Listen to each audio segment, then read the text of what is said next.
our Panthers insider, Jennifer Jen Lewis. Joins Ew. us right Hi, now from what's North up, Carolina. gentlemen? How you What's doing, going Jen? on, girl? Not much. What's going on with you? Having fun, as Yeah. always. We're having fun. So I heard you telling your MJ story about meeting him. I met Man, him look. once I when he was playing too. I look. I had the pleasure of seeing MJ in 1991 in person at Chicago Stadium when he did that impossible move on Sam Perkins. Mm-hmm. 5 years later, had a chance to see him when they clinched the world championship against the Sonics. Mm-hmm. Then I meet him in person 11 years after that while announcing his son's game. Man, That's awesome. that's I great. mean, I already talked to one of the announcers for MJ and Wayne Larrabee earlier in the show, and I was a blithering mess. You're a blubbering mess. I was Yes. a blubbering. When I was talking to Wayne Larrabee, I was a blubbering mess. When I was talking to Mick Mixon a couple of years ago, the first time I met him, I was a blubbering mess. Okay? So, y'all wonder why I do this? Besides turning this into an empire, you're seeing it. And then you got this lady on the screen who is my Panthers insider and knows all and everything about the Panthers. In fact, the way I met Jen was we met online, Mm-hmm. and a day later she says, I have a scoop for you about the Panthers. Huh? Talk to me. That's how it all started. I didn't have a platform then. I do well, now. well, you got this one, and we're always here for you and with you. Thank That's you. how our friendship started, and that's how it's gonna grow. Speaking of the Panthers, there are 650 million reasons why they're trying to blow the piss out of Bank of America Stadium. And you brought this to me. Yep. What you got for me? However, sorry, I just saw a tweet. That was funny.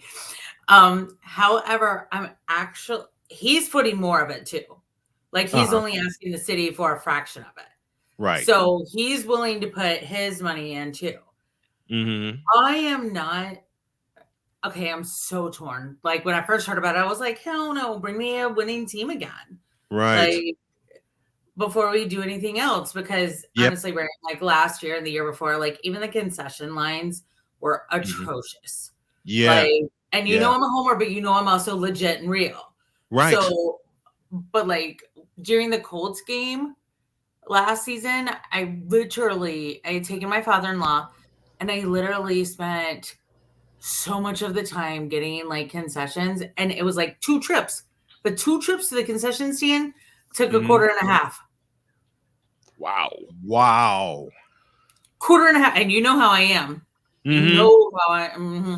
So with Tepper putting some of his own money into, I'm okay with it because he's footing a larger bill. Right. Also, the Charlotte tourism section and CLT Alliance is actually all for it. Okay. Because in all honesty, it's not been what we've wanted the last 5 years. Right. But the last 5 years have generated income for hotels, restaurants, small businesses, corporations, all of that. Mm-hmm. That's why I'm okay with it. Okay. Because it's not going to affect your everyday person, right? It's going to be the tax on the people coming in. Pay more, baby. It's fine. I don't care. Yeah. You know, give my small businesses, give Pie in the Sky, my favorite pizza joint at downtown, more money because they're amazing. Give Showmars more money. You know what I'm saying? Mm-hmm. Give the bars a little more money. You know, I'm fine with it. And maybe that's the wrong outlook to have. But honestly, Brian, I am so excited. And I want it to be so... I don't want to be overly hyped because I don't think we're going, obviously we're not going to Super Bowl. We're not going to playoff. We might have a run at, I'm in NBA terms right now, but the trying to get into the playoffs, but I don't foresee that. Mm-hmm. But what I said last week stands true. I love, and I don't know if you've watched The Blueprint or not, but I love that Dave and Dan are bringing back Keep Pounding. Yes. That is Yes. so integral to the core of our team. Because last year and the year before, they tried Protect the Bank or Protect the Vault. Yeah. Yeah. Okay, And it didn't fit. Keep Pounding fits. Yes. Because quite frankly, Charlotte is the number 3 financial center in the country. However, Keep Pounding fits, like you said. So the fact that they're doing that, and all major banks have their pros and cons. I happen to be a banker for someone other than Bank of America, but they're also giving up their naming rights. So they never fit. Like it never fit. But I'm with the renovations, I'm okay with it because where we have been, or so the fans feel that we've been, the forgotten cousin with Mr. and Mrs. Tepper. They've focused on music and Charlotte FC a little bit more. And there's some other stuff I'm 99% sure they have planning, but I'm not allowed to announce that yet. But they don't want to leave. And plus, if the city does give the $650, they have to stay for at least another 20 years. So, okay, I'm down. Plus, I really don't think since the NFL just paid off the Rams last year, I believe, like within the last 12 months from leaving St. Louis, I don't think the NFL is too excited about making payments to another city. No, they're not. And they're not. Stephen A. Smith said this a while ago. The Panthers will not fit in any other community. No, they won't. No, they won't at all. They got their community that's right there, and it needs to be built. Yeah, not rebuilt, but built. Yes, it needs to be built because even with the Super Bowl years, it was torn. Even with the Super Bowl years, it was divided. It wasn't. It wasn't all for one and one for all. It wasn't Keep Pounding. It wasn't together. Right. And I'll say it again, even with the Super Bowl years, it wasn't together. Am I wrong in that assessment? Did I miss something? But that's just how it felt. 2014 and 2015, it was much more together. 2004, we were still called the Wine and Cheese Crowd, right? Right. Because in all honesty, like Keep Pounding had kind of just come to fruition. The team was not even 8 years old. Right. And so you're still in your literal first generation of fans and figuring out if we can trust this team.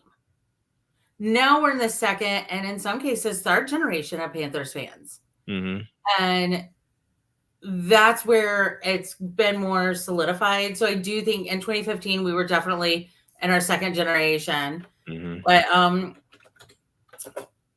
But we just, I don't know. I feel like it has come more together the last 5 years.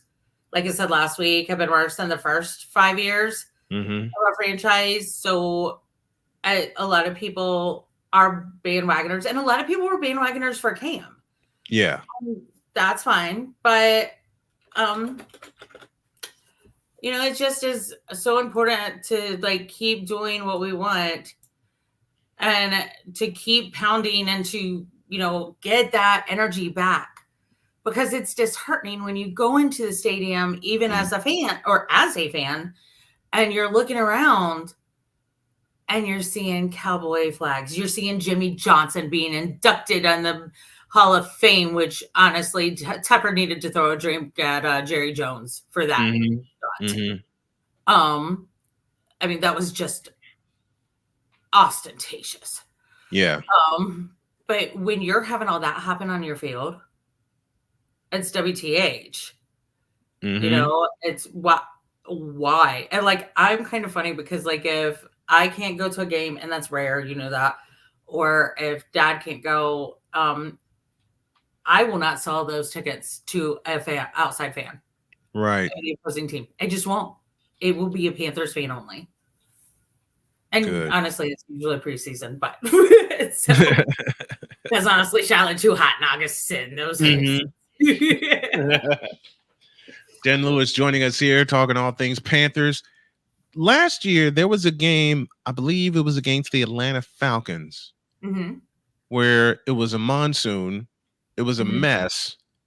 And the ticket prices were like, what, $5-6 for people to come in at Bank of America I believe Stadium? that was 'Cause they Christmas were- Eve game too. Yeah. Mhm. Yeah. Yeah. It was a monsoon, because I saw the highlights when someone sent me the highlights, and I looked. Was it me? I said, "Wow." And someone asked me, "Would you sit in that mess?" If I'm sitting in the press box, yes. Yep. If I'm sitting outside, hell no, I'm not sitting in that mess. Hank, some of the press people didn't even want to be at that game because everybody had thrown in the towel. And I still stand by this. I truly believe David Tepper hired Frank Reich last year because he thought he could walk all over him. Because if you look at every single one of Tepper's hires, they've all been sons of preacher men. Yeah. And I think he thought he could walk all over Frank Reich. I also think he hired him because Frank was our first quarterback. Yeah. And he thought it would soften the blow of not hiring Steve Wilkes. Why do you think they didn't hire Steve Wilkes? Why do you think they didn't give the... I will say this. In Tepper's favor, from the beginning in his coaching search, he said, I want an offensive-minded coach. Yeah. So I think, honestly, that was it. I think he needed to change his tune because Steve was getting people back in the stands, rooting for the Panthers. But and I don't know if Federer had a lot to do with it, but Steve Wilkes deserved it. Kyle Shanahan threw Steve Wilkes under the bus. Like, Steve Wilkes saved the 49ers and the playoff game against the Lions by changing up the defensive strategy during halftime, which is what a coach does. And we saw it when he was interim head coach here in Carolina. He did that more than once. But I'm personally not a fan of hiring people based on analytics. Right. Because you know what? Nor am I. Numbers change. And my husband's in analytics. So, but yeah, I really think it was because he truly thought, and he was right. The Panthers never had an offensive-minded head coach. It was always defensive-minded. But hey, Brian, remind me again, what are dynasties built on? Built on defense. Right. Built on defense. Hey, every dynasty I have watched was built on defense, including these guys. Even though they have Montana and Rice and everybody else, the defense helped them a lot. Chicago Bears, 1985. What was their calling card? Their defense. Exactly. It was their defense. Man, I got to know. We got to do this. Let's go over the Panthers schedule because there are some games here that I don't. Let's do this. You go to New Orleans to start week 1, so you're immediately in your division. Sure. And New Orleans swept you last year, but everybody don't have a quarterback. They don't have a quarterback, but they seem to get it done. What is the hex that New Orleans has on you guys? They don't always sweep us, but I would say Atlanta in the past probably had. Off memory, Atlanta has more wins against us than we do, especially during the Cam years. Yeah, because I feel like Cam would kind of freeze a little bit when playing in his home city. Yeah. But the last couple of years, honestly, Brian, again, the first 5 years of our franchise, better than the last 5. But we've swept them too. Alvin Kamara also really hates us, but that's okay. He should be in jail. I love it. Ouch. Ouch. Shots I mean, he fired. beat that poor For man. real. Shots fired. I love it. Damn.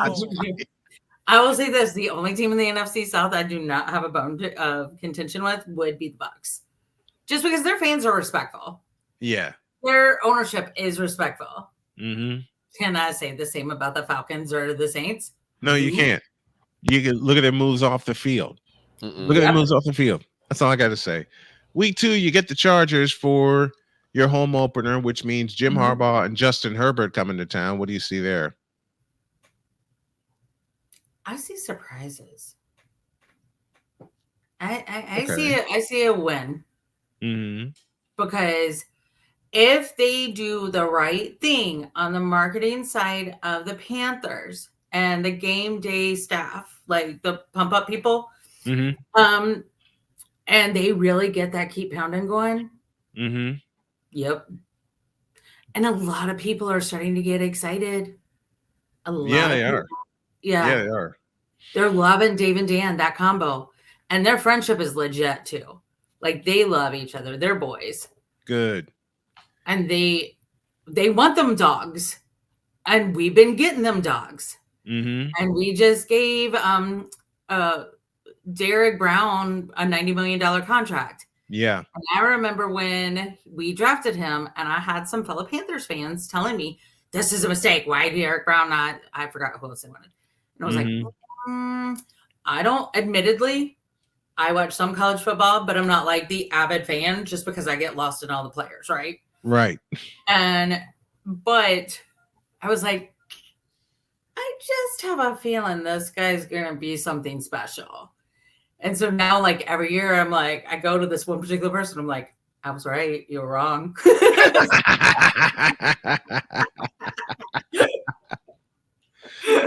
All right. I want to look at week 5. Okay. Because y'all play the Chicago Bears. I've been invited to that game. Yeah? I told them hell no. And I have 2 good reasons for that. Number 1, it's the Chicago Bears. And yes, Chicago's my hometown, but y'all know who my football team is. 49ers, who just signed my former favorite running back for the Panthers. Mm-hmm. Mm-hmm. There go my hopes of him coming home. Thanks, Brian. Well, listen, the Rams, the Bills, and like 3 other teams wanted to snatch him. But John Lynch swept under all of them. So honestly, I hate one of the reasons I hate Tool because he tanked Christian's trade eligibility and numbers. But keep in mind, Christian and Kyle go back to when Christian was a baby, and Kyle was literally baby them. So and Christian McCaffrey's back home from playing at Stanford up the way in Palo Alto. And honestly, he's closer to his parents in Denver. I mean, yeah. You know what's crazy? That night when the trade happened, I was on my way to bed. I said, you know what? I was keeping my eye on the trade deadline. I didn't see any big names pop up. And I was on my way to bed, and at the last second, an alert comes by, and the only line I see is 49ers make. Oh, hell, I better open this. Just about to get into bed, and my wife, love her dearly, she says, "Are you okay?" "Yeah, I'm okay. I'm just looking up this," and I stopped. In mid-sentence.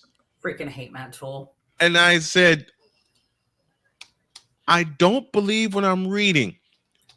Now, Jody doesn't really like get into the player movement like I do, but she watches football with me, and she's well versed enough to know what's going on the field. And if she has something with the player, she'll ask me.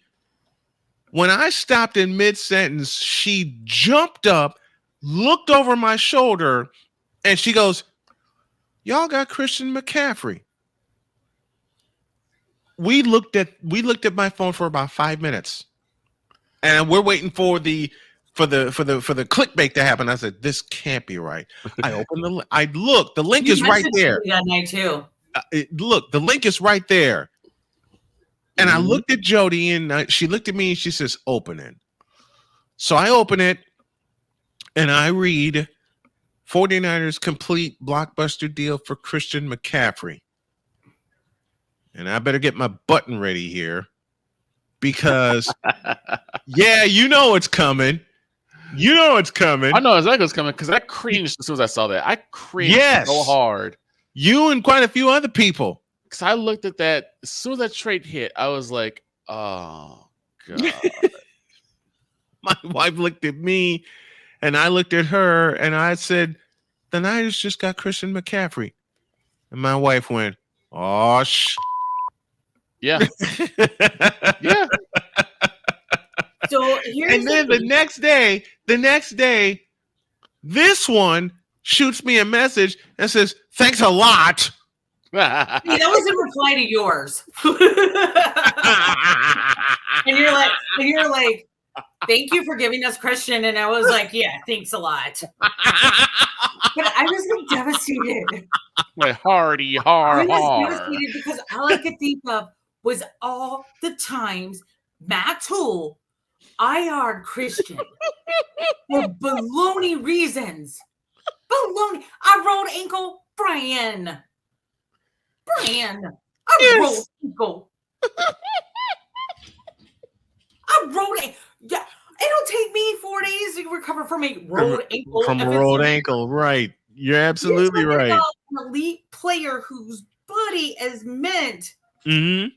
Anybody in the NFL, anybody in professional sports, their bodies are meant to overcome small pains. Like, yes. I mean, and Christian is known to be that guy that will go in, like, if he needs to during like the commercial breaks, like between the quarters or especially during halftime, jump in the ice bath, then get redressed because he needs it. I mean, he is a workhorse. His dad taught him well. And Ed McCaffrey, gotta love it. And you know, like when I was so mad. And what really burned my butt, and I think I told you this that night. Somebody I'm still friends with to this day, but is a Texans fan. Mm-hmm. And if you're watching this, sir, you know who I'm talking about. But he messaged me, and it was something kind of ugly, and I did not expect it from him because he is not an ugly person. Right. And I said, really? You think that's appropriate at this moment in time? And he goes, well, you keep bringing up the Astros cheating. And I was like, because the Astros changed the game for MLB. And it's proven.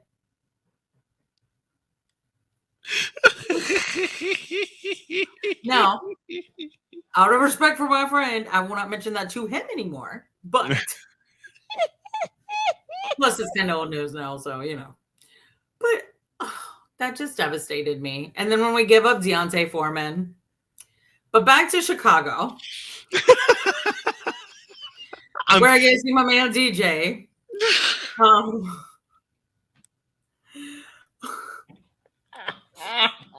tell your friends who are there if they want to give me press passes for the Chicago and the Panthers game. I'm all in because I'm still trying to get approved. But I totally understand that. I totally get that. But I like I think I said before last week, I think Mm-hmm. that was the one game when last season when Bryce really lost his ish on the team. Yes. And deservedly so, because he had kept his cool, he'd kept his calm. But I mean, honestly, with everything those players had gone through last year, it was uglier than anybody thought. Yeah. Like, it's just a shame that Tepper treated Matt Toole so much better than he treated Frank Reich. True. And because Frank would have, and Frank would have been great for like doing the rebuild, bidding people around. But it's also kind of come out Frank wasn't really on board with the Bryce train. Mm-hmm. So yeah, there you go. There it is. I don't know how true that is, but I could see it. Mm-hmm. I can totally see it. We're out of time. Jen Lewis joining us here. She does every Thursday with all the Panthers inside stuff.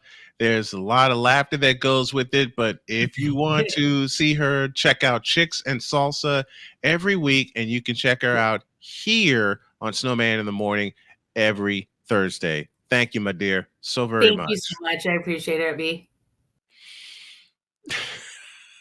Wow. She's a riot. Yup. She is a riot, and I love it. I love it. Thank you to Jen Lewis for joining me. Thank you, Wayne Larrabee, and thank you to Jordan and Earl Drake for joining me.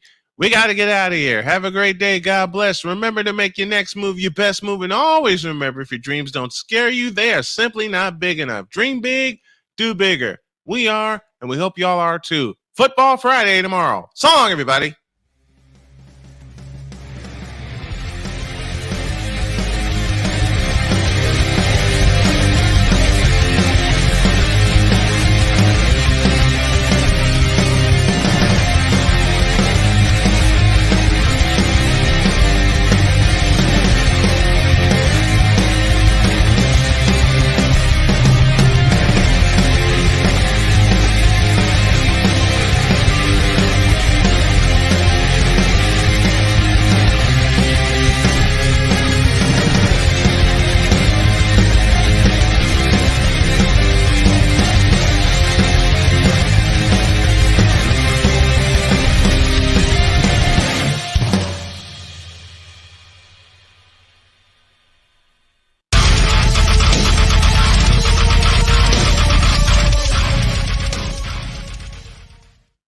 Please no. We're Tam, loaded please for no Football Friday. See you tomorrow.